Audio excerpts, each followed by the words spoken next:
those monk merchants? guys, The water merchant guys. the water merchant guys. It might be those monk guys, whatever they were called, walking through the desert. And like in some of the random encounters would be two factions fighting each other, and you could help out one of them, and then you could trade with them afterwards. And there was always something different. You guys pick up on the dog meat joke about why you get the dog? No. Because he keeps bugging this one guy, doesn't he? Well, you get the dog because you wear a leather jacket that makes it looks like Mad Max. And it looks totally is like the weird Mel Gibson Mad Max thing. Yeah, it's got the one sleeve. And It's totally like, I think you can feed the dog jerky too. Yeah, you can feed him an iguana on a stick, quote unquote. And it was like the iguana on a stick actually turned out to be not iguana, but I don't remember what it was. I don't even remember that. Like you can find out Soylent what it actually iguana. is. Yeah.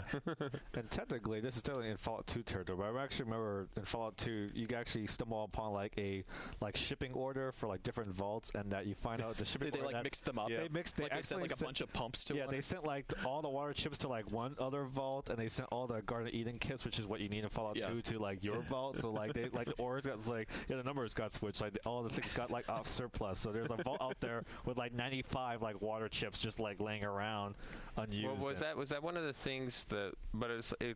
I thought it was cool how like you eventually find out that that they're all just like an asshole social experiment. Yeah, it's all a social experiment. Like the necropolis was left open on purpose. Like you can't actually close the vault doors for the vault that eventually became the necropolis. Yeah, they had like another one where it was all like mixed religions, and then one where it was like like 999 chicks and one guy.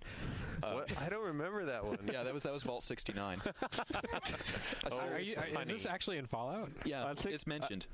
Well, is that number 1 or number 2? That sounds more like a Fallout 2 joke. I think that was mentioned in 2. Fallout 2, they even admit that they kind of went overboard with like the goofy-ass references. The goofy cultural references. For Fallout 3, the original Fallout 3, the one that got canceled, they actually did concept art of like a Vault 69 billboard where it had like a hot chick with a ray gun. It's just... That's another thing is all the artwork in Fallout. It has that was something that really set it apart because it's post-apocalyptic, but at the same time it has this like cheerful retro 50s vibe. It has a Pip-Boy spots. Songs and the ray gun gothic shit and the vacuum tubes and the Googie architecture and it was yesterday's tomorrow thing. It was those really yellow-blue jumpsuits. Yeah, oh yeah, totally. Yeah, you look like an extra in like Forbidden Planet or some such shit. It was great.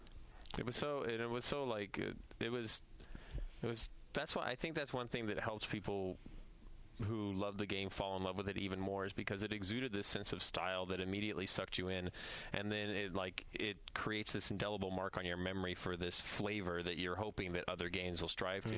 I think that's why BioShock is such a huge success, is because it has that same kind of flavor in people's brains.